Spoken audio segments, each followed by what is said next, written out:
you, and it's a pleasure to welcome you to the capital of the Black Country today to launch Labour's local election campaign. And welcome to Dudley.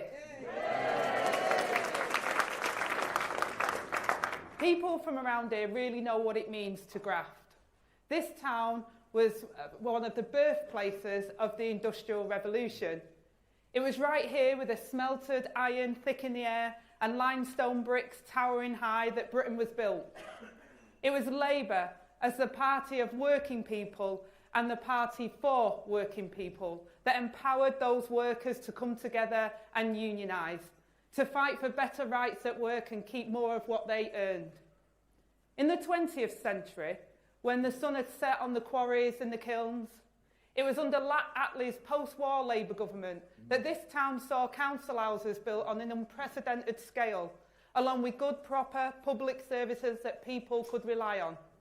With a history as rich as anywhere, we have come to the Black Country today as a signal of the future we want to build. Because somewhere in the time since the furnaces closed and the towering chimneys were torn down, the ambition of its people have been stolen through the greed of a politics which centralises power and wealth, takes decisions away from the places and the people that know best, and hoards the profits of growth at the centre away from those who created it. Today in Tory Britain, our regions and nations are more divided than ever. Living standards are stagnating and the foundations of a good life are crumbling. Now, it won't have escaped you that where I'm stood here today is exactly where Boris once made his promise to level up Britain. But we can all see now what a burnt-out shell that slogan has become. Like a car that's been nicked and then left behind a row of garages, only for the Tories to leg it out the passenger door the minute they get past the 2019 election.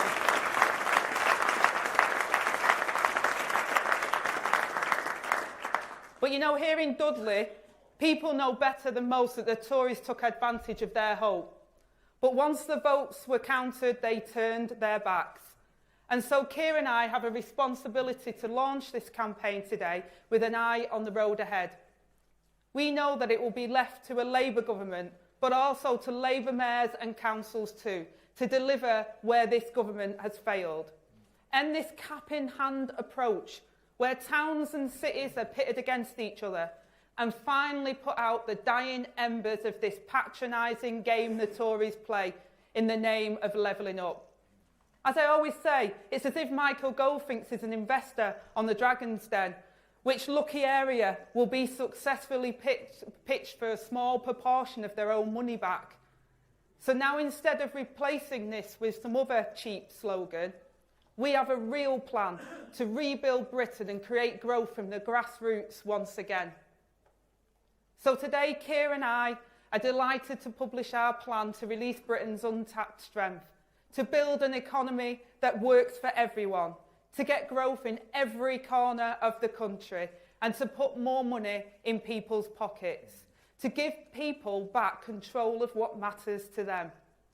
We'll do this by ending the hoarding of power, so that the story we write together will be determined again by the towns and the cities that power Britain. And as a government, we will play our part. The Conservatives have taken a sledgehammer to the foundations of a good life, so working hard no longer guarantees a decent income, a secure home, or a good quality of life. Labour will rebuild those foundations with an active centre of government. I've seen firsthand the difference that makes, and so has Keir. We grew up in different ends of the country and at different times. Not too different. But we endured the same insecurities and hardship that so many working people face. I guess the one difference is, though, I had to endure it as a ginger. So I've got one up there. But seriously, the council house, minimum wage, income support, tax credits, Sure Start, training and opportunities, they're the things that help me and so many others. We delivered by different departments, agencies and levels of government. And of course, we delivered through the Labour movement itself. As we did then, we can do it again. As once the workers of Dudley secured a better life for themselves, our New Deal for working people will make work pay again. As once towns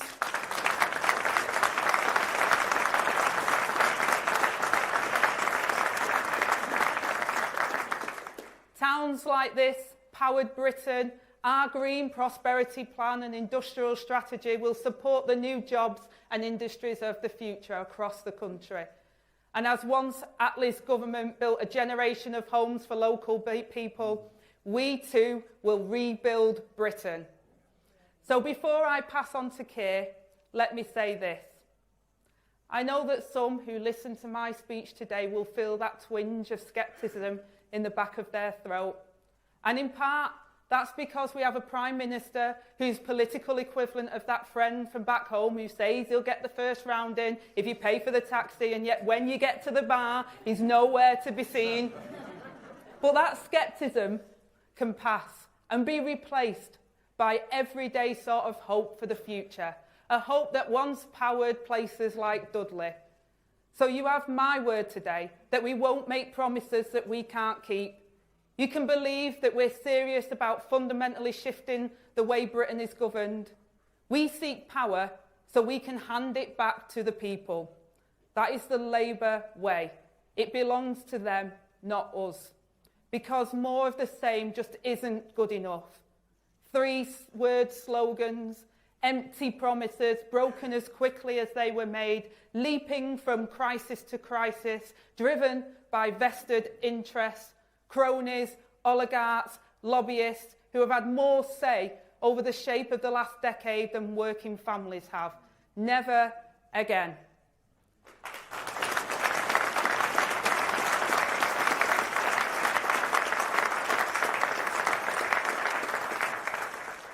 We could now be months away from the reset of a nation. On the 2nd of May, the country has a chance to send the Tories a clear message, put an end to the chaos and the failure visible in every community up and down the country. Sewerage in our streams, crime on our streets, mortgages and rents that are sky high. It's time for change on the 2nd of May. We used to say the Labour Party is a moral crusade or it is nothing. Well, I'm telling you now that my moral crusade is to fight for working people who built this land so that they will benefit again from the growth that they create.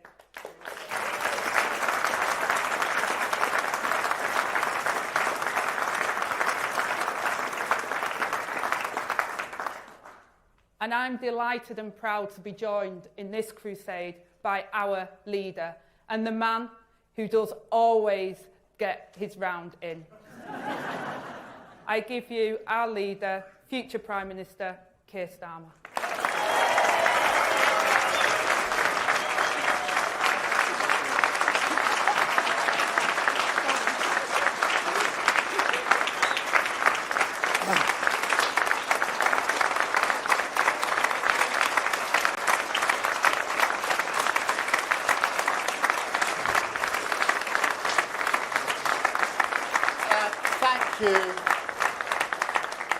Thank you all for that warm reception. It's really fantastic to see you all here in this room today. Thank you, Ange. Happy birthday. It's Ange's birthday. What a treat we put on for her. And some advice for all of you, if you're thinking of getting in a round with Ange, don't be tempted by her favourite drink, the Venom cocktail, or you'll live to regret it. Thank you, Richard, for your introduction. We are so excited about the vision you have for the West Midlands. And as Anja said, it's great to be here in Dudley to launch Labour's local election campaign. The path to changing Britain, to national renewal, starts and begins here.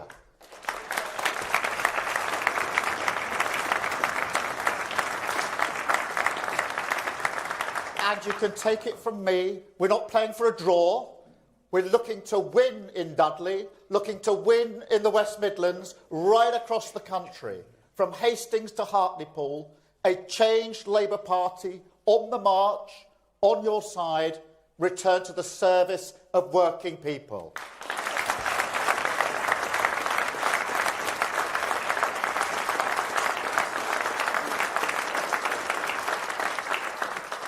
But look, I do have to be honest.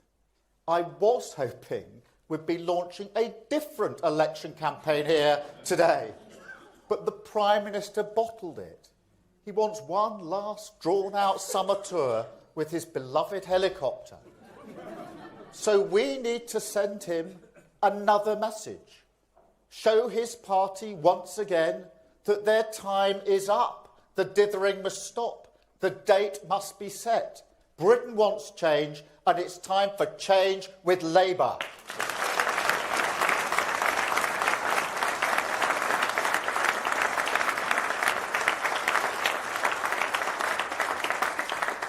Because the choice at these elections is exactly the same as it will be later this year. Stability with Labour or more chaos with the Tories. Unity or division. Renewal or decline. A changed Labour Party ready to serve the interests of working people, or a Conservative Party that has forgotten how to serve anything other than itself. And we can all see the consequences. Their failure is visible in every community in Britain. The sewage in our rivers, the ambulances that don't come, the schools crumbling over our children's heads, mortgage and rent payments through the roof.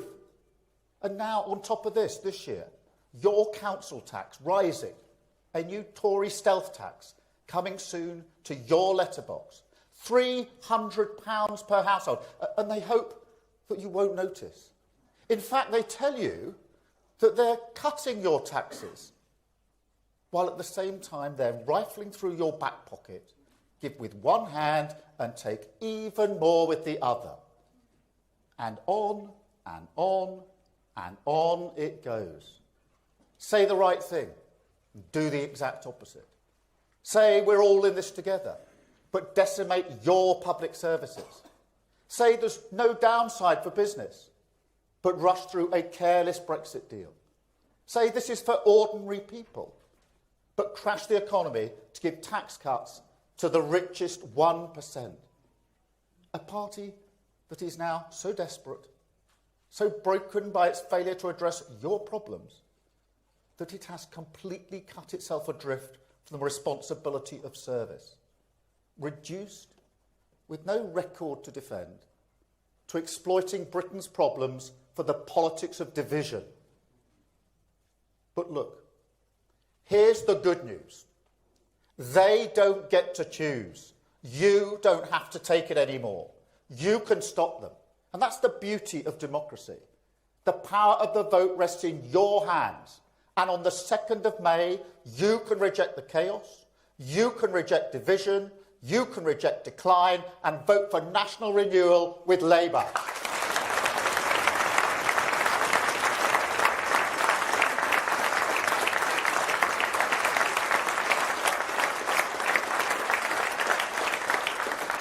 Because make no mistake, Labour has a plan to get Britain's future back, a plan to drag politics in this country back to service, tilt our economy back towards the interests of working people, get us building again, working again, growing again, by unlocking the pride and potential of communities like Dudley.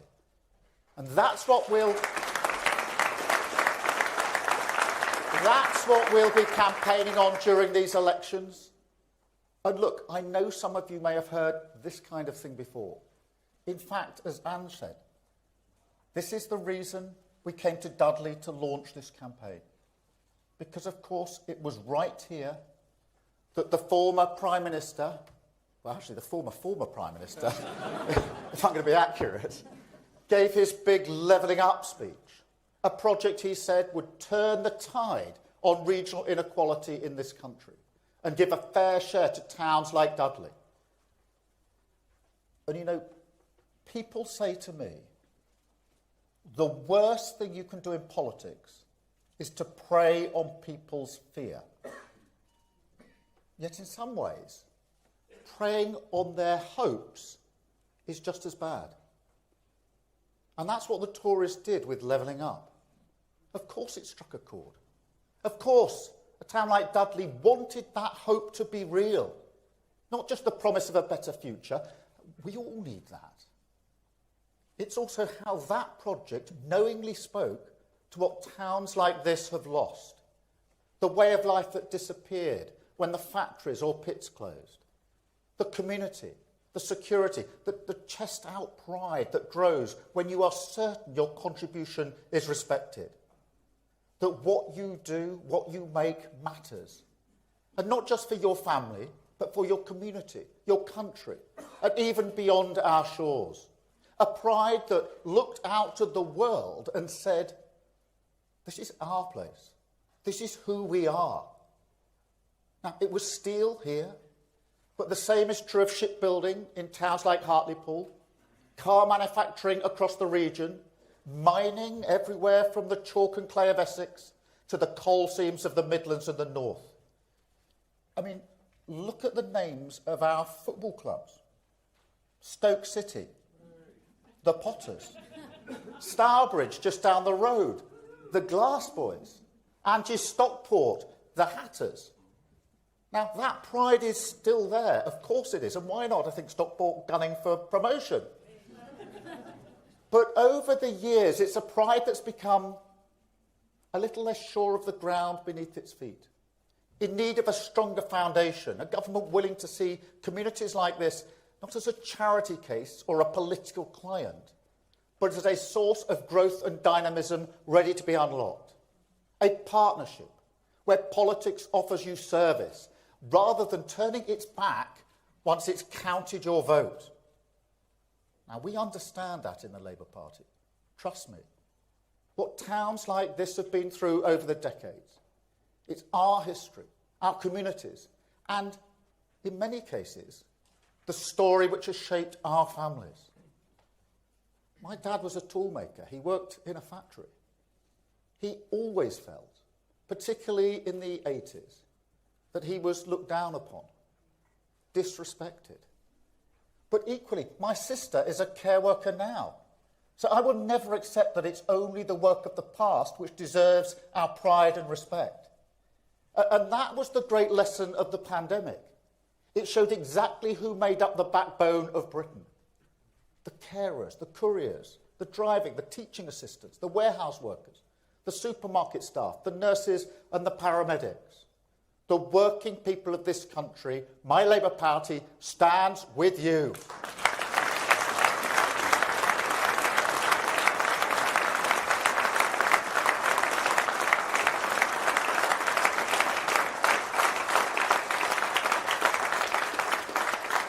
And that's my biggest frustration with these 14 wasted years.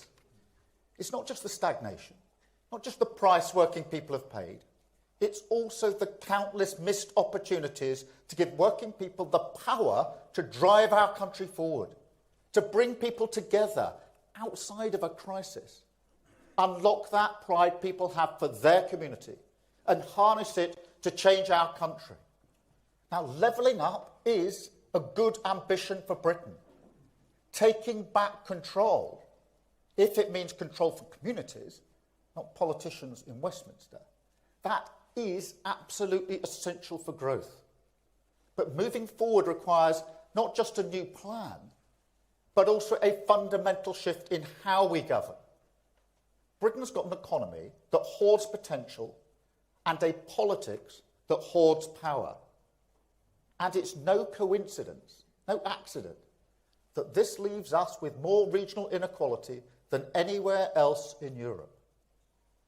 So if we want to change our economy, we must also change our politics. And both these goals require things we know the Tories will never deliver. Economic stability, a commitment to service, a recognition that the sticking plaster approach to investment costs Britain more in the long run, that economic growth is not something that those at the top hand down to the rest of the country, and that a more dangerous world needs a more dynamic government, prepared to step in alongside business and communities to deliver the security that working people need.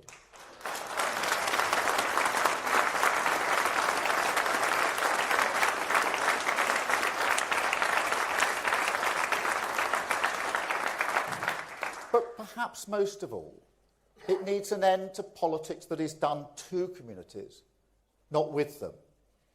No more political hero complexes, no more fantasies, no more easy answers that require nobody, politicians or anybody else, to lift a finger.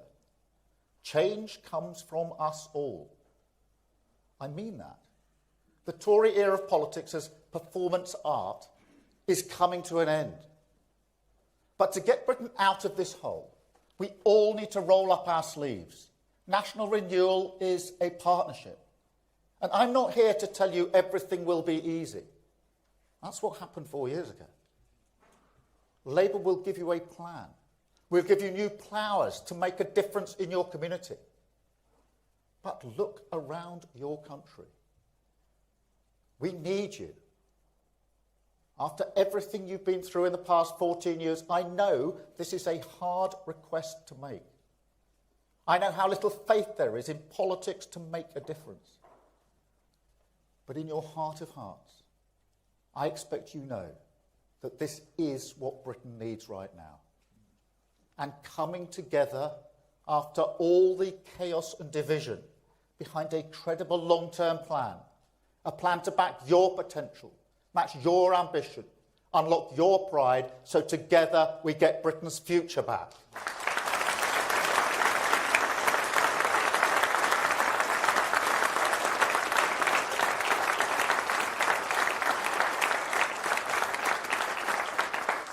So here's what voting Labour means this year. The change we offer for your community and our country. The new foundation we lay together that will give your family more security, unlock your community's potential and generate economic growth from the whole country. It's a plan that starts, as it must, with economic stability. I mean, just look at the Tories now. Once again, in desperation, committing to the madness of unfunded tax cuts. £46 billion to abolish national insurance, with no way of funding it other than risky borrowing or cutting your pension and our NHS. They're the only choices, whether they admit it or not. It's like they think Liz Truss never happened. And maybe for their bills, for their mortgage, for their cost of living, it didn't. But out here, beyond the walls of Westminster, working people have paid an enormous price. No, policies have to be paid for. Every pound is precious. And this Labour Party, with Rachel Reeves as Chancellor, will value every pound as if it's yours, because at the end of the day, it is.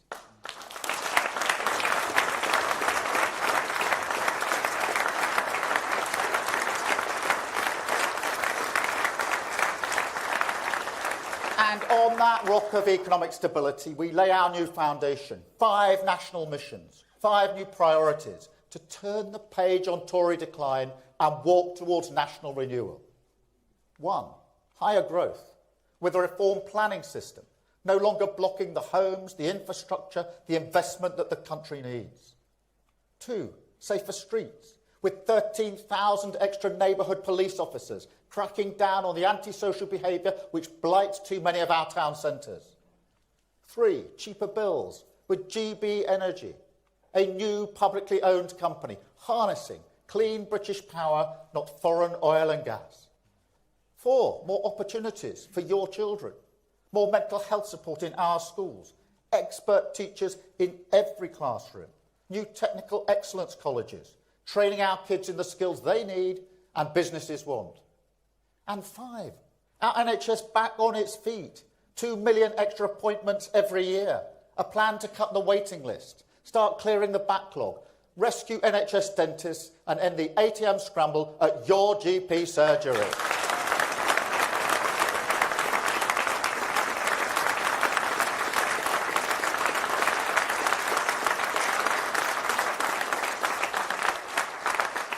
And written through every one of these priorities, a new purpose, the fundamental mission of this changed Labour Party, to tilt this country back towards the service of working people. A return not just to the traditional Labour deal, but also the shift we need in the way this country creates wealth. A Britain that serves the interests of working people as they drive this country forward.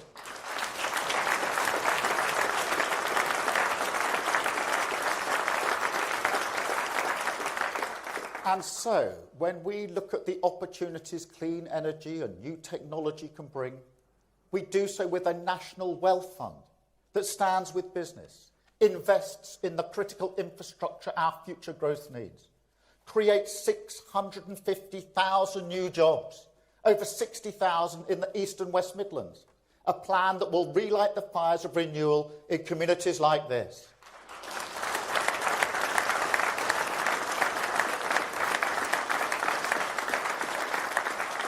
It used to be called industrial strategy, didn't it?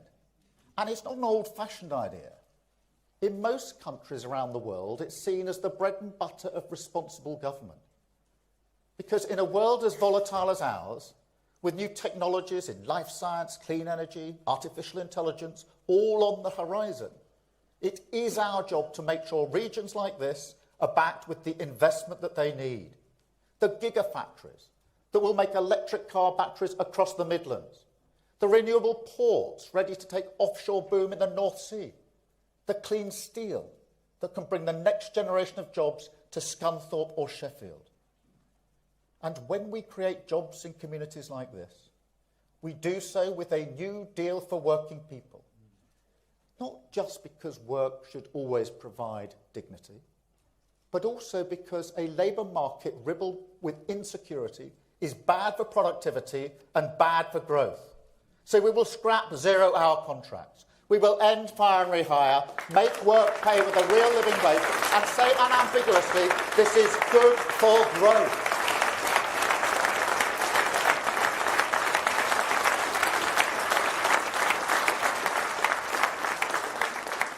And on top of this new foundation, we will deploy the full power of government to deliver security for working people.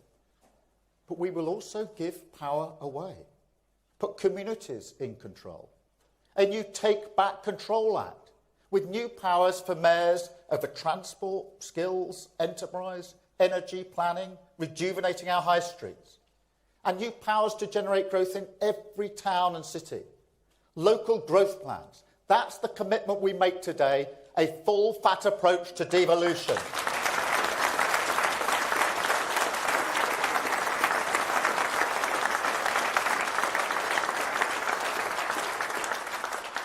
But with that, an expectation that those powers will be used to grow the local industries that are so important to unlocking pride.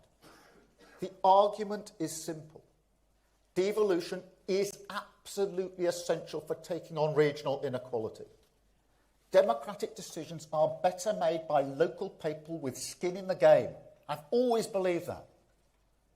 Because it wasn't some central planner who built the old round oak steel factory all those years ago. It wasn't a big politician who made Stourbridge famous for glass production, or the Black Country in Birmingham the workplace of the world. No, that sort of pride is not in the gift of politicians.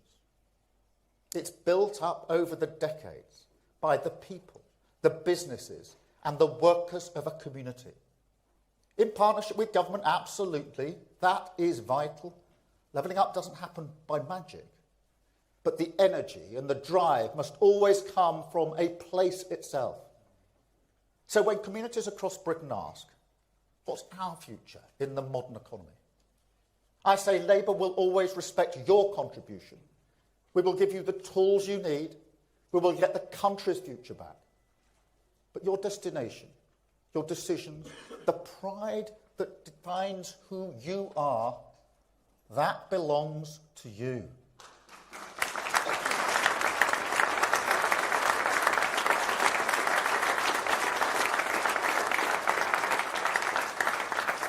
And there is a power in that. a power which I believe can change this country. Let me put it this way. At some point in your life, many people here will have heard a doubting voice inside saying, no, this isn't for you. You don't belong here. You can't do that. Working class people certainly hear that voice. Trust me. And in a strange way, perhaps it's that kind of insecurity industrial communities feel when they look to the future. But imagine if instead a whole country said, you do belong. Imagine if a whole country said, we back your potential. Imagine if a whole country commits properly to unlocking the pride you have for your community. Then look what we could build. A Britain where every contribution is equally respected, where you don't have to change who you are just to get on, where whatever your background, you can feel certain that your effort will be rewarded. The future will be better for your children. A Britain strong enough for you to invest your hope, your potential, your pride. A country we can build together. That is the change we offer. That is Britain's future. To get it back, vote Labour on the 2nd of May. Thank you very much.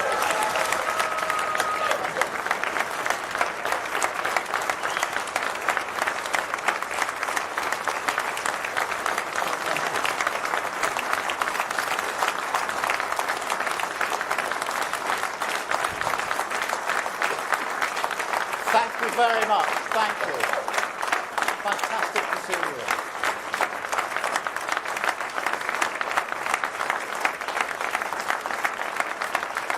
Thank you very much. Thank you.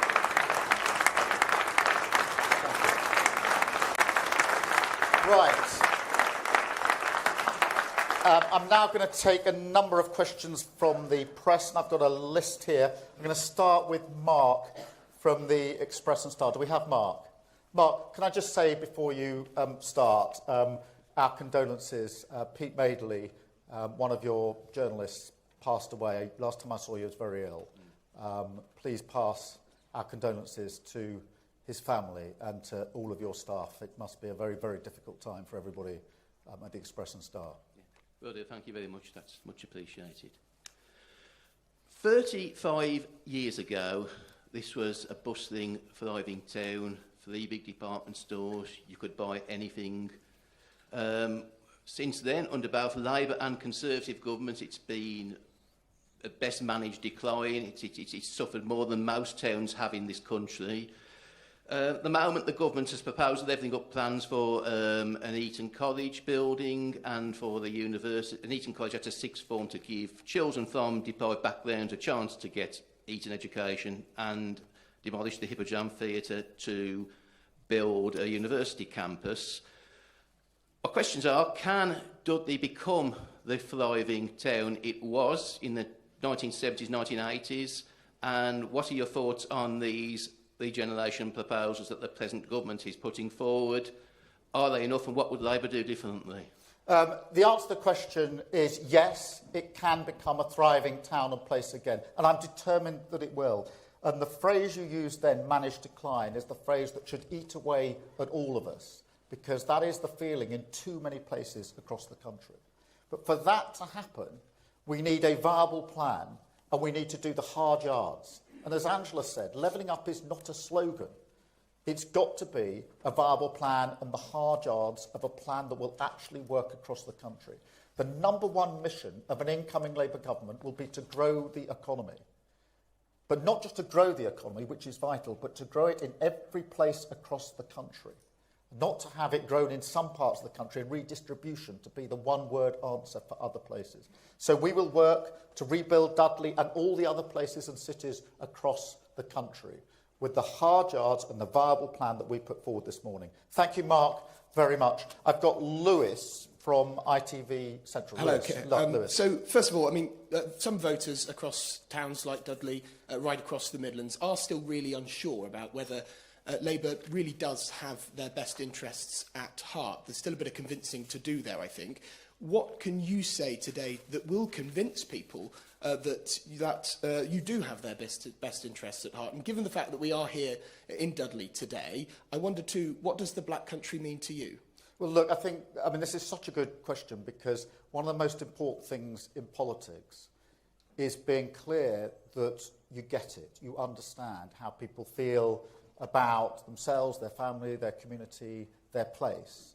And across the Black Country, it is important that we feel it, we understand it, that emotion that comes with place. And we talk about managed decline, but alongside that's a huge pride. Everywhere I go in the Black Country, there's an amazing pride people have in their place, their high street. It means something to them. In many ways, I feel they're screaming out for a government that simply matches their ambition and comes up alongside it. So in terms of the emotional connection, I completely understand. The answer then is, well, if you do understand how we feel, what we want, the ambition that we have, and you're prepared to come up alongside us, have you got a viable plan to do it?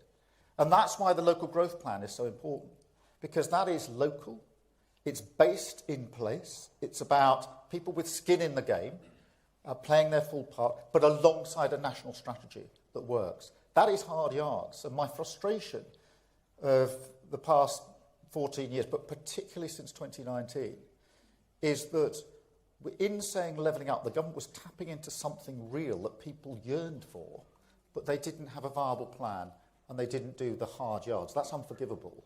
And we intend to turn that around and make sure that we can make that connection real and change places across the Black Country. Thank you for your question. I'll go, please, to Beth. Thank you. Beth Rigby, Sky News. Keir Starmer, you're framing these elections as a national moment. And if the polls are right and there's real enthusiasm for Labour, you'd expect 1996-style numbers, Labour shooting up by hundreds of councillors and the Conservatives losing even more. Isn't anything short of that a sign you're not in landslide territory? And just quickly, you're talking about devolution, but there is an immediate crisis with 1 in 5 council bosses saying they think it's fairly likely they'll go bust in the next 15 months. The Local Government Association calculates that there is a £4 billion funding shortfall in the next 2 years. Will you commit that money? Thank you. Well, Beth, thank you, and let me address both parts of that. The first thing to say, just from the very beginning of your question, Beth, is obviously what we've got on May the 2nd is the mayoral and local elections, and later in the year, the national elections. But they go together, because what we want to do is to make sure that the local and the national are integrated. And this is the first part of a 2-part series, if you like, and that's why 2nd of May is so important. Look, I acknowledge that we need to work very, very hard to win that election. I say to my shadow cabinet every week that in order to get from where we landed in 2019 to even a 2 or 3 seat Labour majority will require a bigger swing than 1997. That's a sobering thought. That's why we've been disciplined, focused, changed the party, exposed the government as not fit to govern, and are absolutely intent on putting our plan for Britain before Britain. That's the opportunity we have now. We will continue to do that. We have gone from a party that suffered the worst loss since 1935 to a serious contender as we go into that election. And I say to my shadow cabinet, put the polls to one side. It's the hard yards of focus and discipline and being clear that we're delivering for the country. And have one thing in mind, that we will restore this country to the service of working people. That's the chance that we have to turn this country around. And Beth, you're quite right to then focus on the appalling situation in which many councils have been put across the country. And there's no playing political games on this. Councils of all political stripes are struggling with the lack of funding they've had over a prolonged period. And we need to turn that around. We will do that. I think there is scope for different kinds of funding settlements. Talk to any council leader and they'll say the 1-year settlements are very difficult for us because we can't spend money effectively and as well as we should. So it's hard because there isn't enough money. It's even harder because it's 1-year settlements. We can change that around with 3-year settlements. I can't pretend that we can turn the taps on, pretend the damage hasn't been done to the economy. It has. The way out of that is to grow our economy, and that takes me back to the plan that we're launching today. Thank you very much, Beth. Can I go to Paul, Channel 4, please? Paul. Morning, Sir Keir. Nice to see you. Nice to see you too. Just picking up from Beth's question there, the plan to empower local communities through devolution, isn't that radical? You've said it yourself, it's pretty much Boris Johnson's Levelling Up 2.0. But the one thing that all local authorities say is they haven't got enough money. So are you committing to real levelling up with real new money for the Levelling Up Fund and for local authorities? And we'll be more than happy with just a simple yes or no answer. Well, you've asked me 4 questions, so it's a little bit tricky, but I'm beating Beth. But look, I mean, firstly, levelling up requires the hard yards and a viable plan. It didn't have one. And that's why 4 years on, I think, if you go around the country, and I know you do, asking people, do they feel they've been levelled up, do they feel that they're better off now than they were, the answer will be a resounding no, because you can't come up with a slogan and pretend that's going to change the state of places. It's much harder work than that, and that's what the politics of service is all about. On the mayoral aspect of this and the devolution, yes, some of that devolution has happened through existing mayors. There's other mayors that are up for grabs at these elections. But there is then the question of how a government works with the mayors. At the moment, what you've got, and you see this across the country, is national government working against or in conflict with mayors, not with them. That's a mindset change that we have to break down. I want the partnership of, as it were, city or place with country coming up alongside each other. On the question of the money, one of the shocking statistics is this, that only 10% of the levelling up money has actually been distributed. Let that sink in. This great promise, and 10% has been distributed because there wasn't a plan to get the other 90% out there. So we can change that straight away. That is unlocking a huge amount of money by being clear about the plan, the structures that we're going to put in place. So that does release a huge amount of money in. And yes, of course, I want to invest more in our public services, in our public places, and our local authorities. We're going to have to work hard to do that. I can't pretend we can do that on day one. What I can say is we'll roll our sleeves up, we will grow the local economy, we will make sure that private investment comes in. There's no end of investors that say to me, I would come in if I could see a viable plan that I could get behind. But at the moment, I don't. And so it's not as simple as sort of a 2-word slogan. It's much harder yards than that, and that's what we're absolutely committing to today. Thank you, Paul. I've got Amy from ITV. Amy. It's my TV News. Morning. I've got a couple of questions, if that's all right. I'll start off with... Well, there's supposed to be one each. Beth didn't do it. Well, she did 1.5. She merged it. I'll separate them if that's all right. Angela Rayner, your deputy, is here today. Happy birthday. Greater You're not Manchester. Spoil that day, are you? I might be. Greater Manchester Police said last night that they're considering or reconsidering investigating her. Does she have your support, and are you concerned that this is going to overshadow what you're trying to achieve?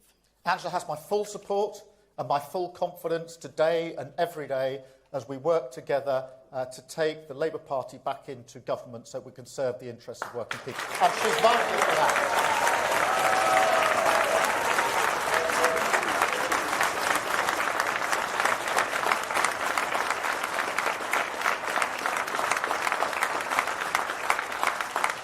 And your follow-up? Follow-up question on that. Obviously, when it comes to devolution, there's been a lot of talk about this today. Is it right that perhaps for you the opposition isn't the Tories, but actually the fact that voters believe that no one can achieve this, no one can level up at the moment? I mean, that's such an interesting question. I mean, the opposition is the Tories, of course. And we intend to take them on, and we are. But one of the terrible things they've done, in my view, is to beat the hope out of people over the last 14 years. And therefore, I completely understand why some people say, I quite like what you're saying, but can anyone fix this after the mess that they've made? That's a terrible reflection on the Tories. People look around and see their public services broken, their NHS almost unable to cope, their community no better off now than it was 14 years ago, them not feeling better off, and of course, they question whether anyone can change this. And so our task going into the election is obviously to put our plans, local growth plans, forward for levelling up and making sure that we can change, the real material position on the ground. But we've also got to give people hope that politics can change, that we can return to a place where promises matter, where values and standards in public life matter, where you don't see your politicians simply looking to enrich themselves, to get more advantage for themselves, resigning because they didn't get put in the House of Lords. What message does that send? And that's why I say as often as I do, it's a really good question you've asked, and a really serious one, that we must return politics to the service of working people. I've been serving all my life. I believe in service. I fundamentally believe in it.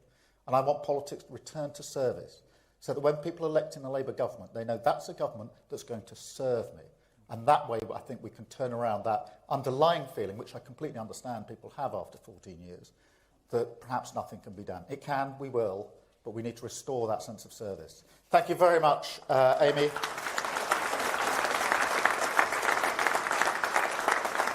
Ian. So we're all standing up now for some reason.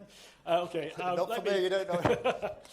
Let me just follow on a little bit from that question, because we've been speaking to people in Dudley, and we've been struck by the fact that some of them really don't think that you can make a substantial change. It's a disillusionment more with politics than any one particular political party.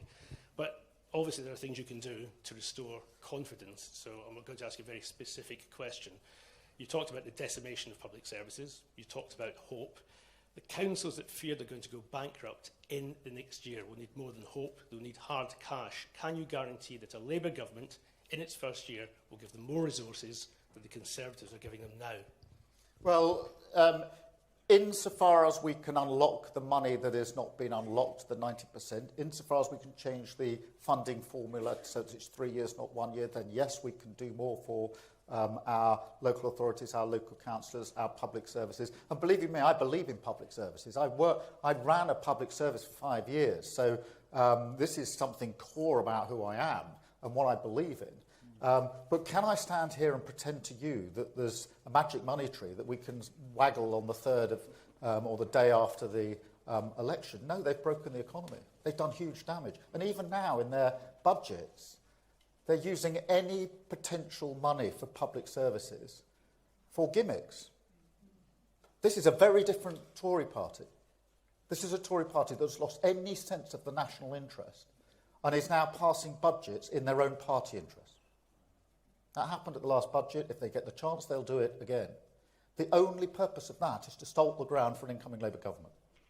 It's very important people understand that. So we'll pick it up. We'll support our public services and our local authorities. And we will make sure they're in a better position after a Labour government they were when we picked it up. But what's happened now is unforgivable, which is to leave your country after 14 years of government in a worse place than you found it is unforgivable, whichever political party you're in. But that's the state we're in. Thank you very much, Ian. I've got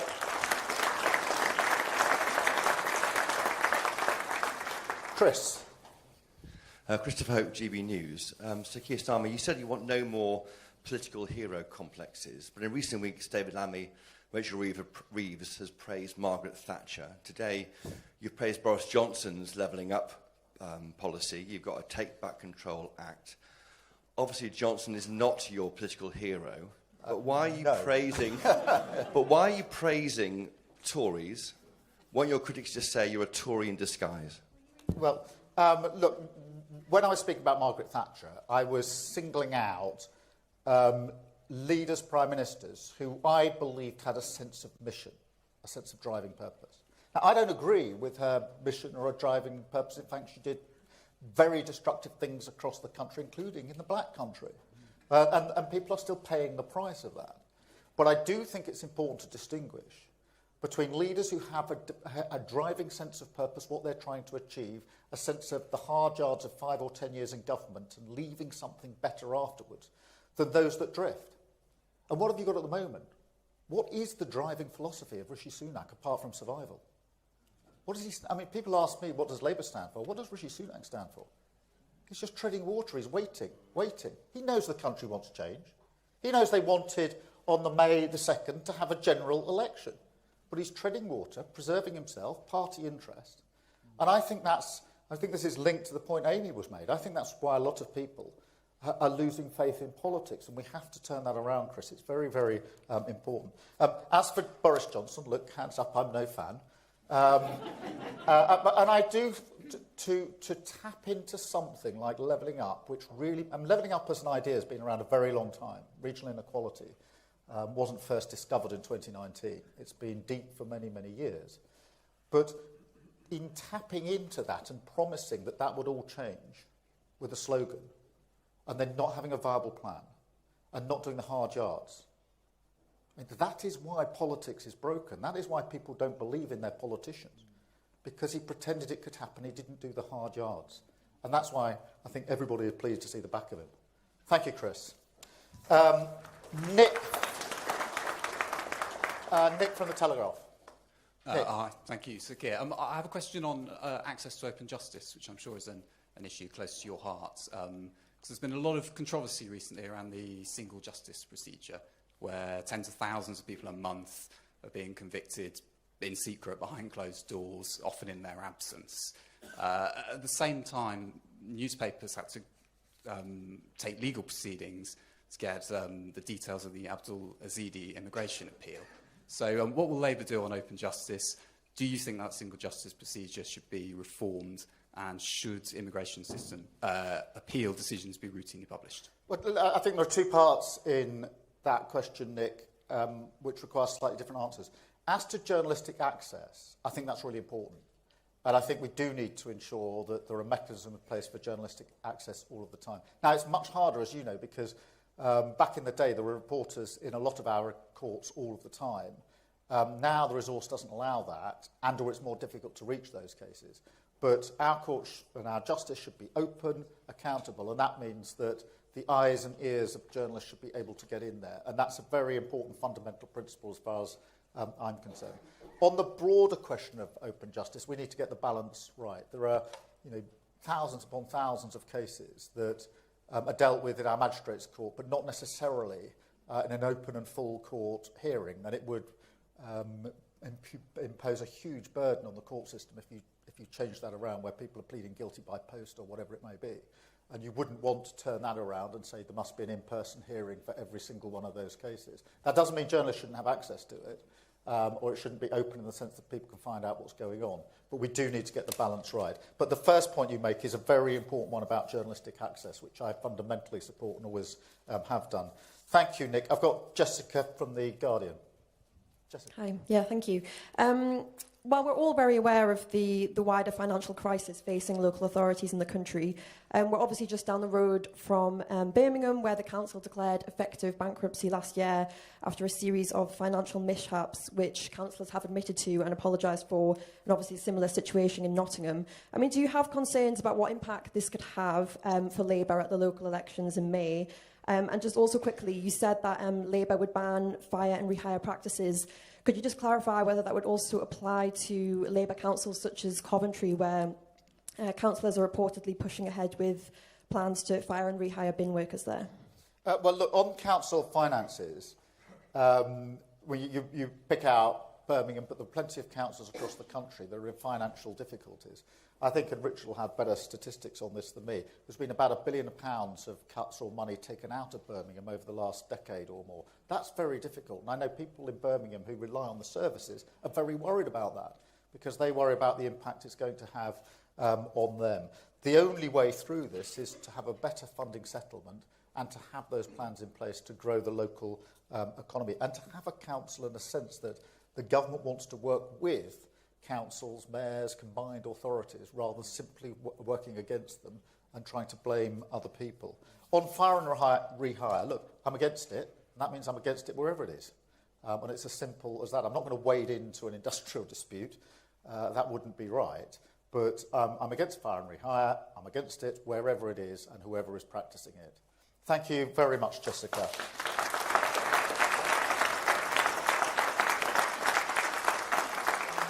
Christian from The Express. Hello. Last year, during a Tory minister's tax row, Ms Rayner said if he's lied and misled the public and HMRC about his tax, his position is untenable. During the Beergate row, you said you would resign if found to have broken COVID laws. Should your deputy resign if she's found to have broken any rules? Well, look, Angela has answered I don't know how many questions about this. She's not broken any rules. She's, in fact, taken legal and tax advice, which has satisfied her and us and me about the position. And I think when I look at this in the round, and it goes back to Beergate, the fact that the Tory party is spending more of its time and energy pursuing this issue rather than answering the question and of accountability for what they've done after 14 years as we go into an election tells you everything you need to know about them.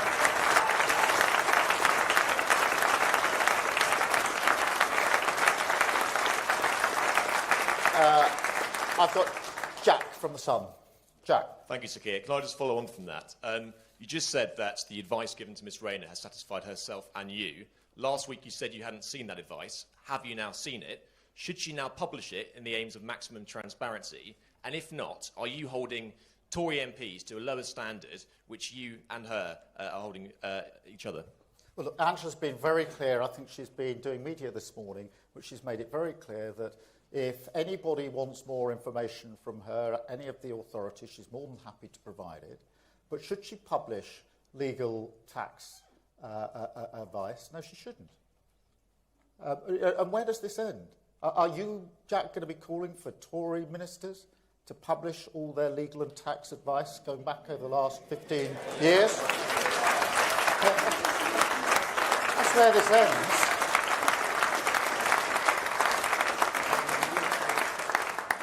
Thank you. Kumail from the Mail. Kumail Jaffer, Daily Mail. You've accused the Tories of preying on the hopes of people and then turning their back on them after they get elected.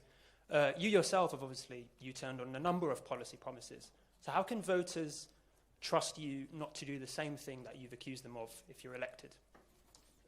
What I've done is to take difficult decisions before the election about what we can deliver. Sometimes that has required us to adjust our position. So if you take some of the commitments we made on £28 billion, since we made that commitment, the Tories have done enormous damage to the economy. And therefore we've had to adjust our plan.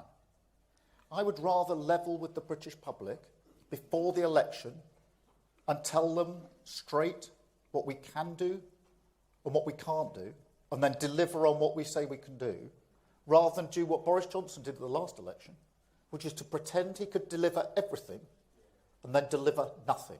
Because that leads you back to Amy's question, which is why do people not have faith in their politics? So I've taken a tough decision to not do things which an incoming Labour government might have wanted to do more quickly. But I've done it by looking down the barrel of the camera and saying to the British public, I will not make promises that I cannot deliver. And I'll say that before the election so you know where you stand, rather than after the election when it will turn out to be a broken promise and lead more people to think that they can't have trust in politics. Thank you, Kumail. And Lizzie from the Mirror. Lizzie. Hi, Keir. Lizzie Buchan from the Daily Mirror. There's been some speculation in recent weeks that the new deal for working people could be watered down due to pressure from business leaders. Can you guarantee that it would be implemented in full in the first term of a Labour government, including a ban on 0 hours contracts? Yes.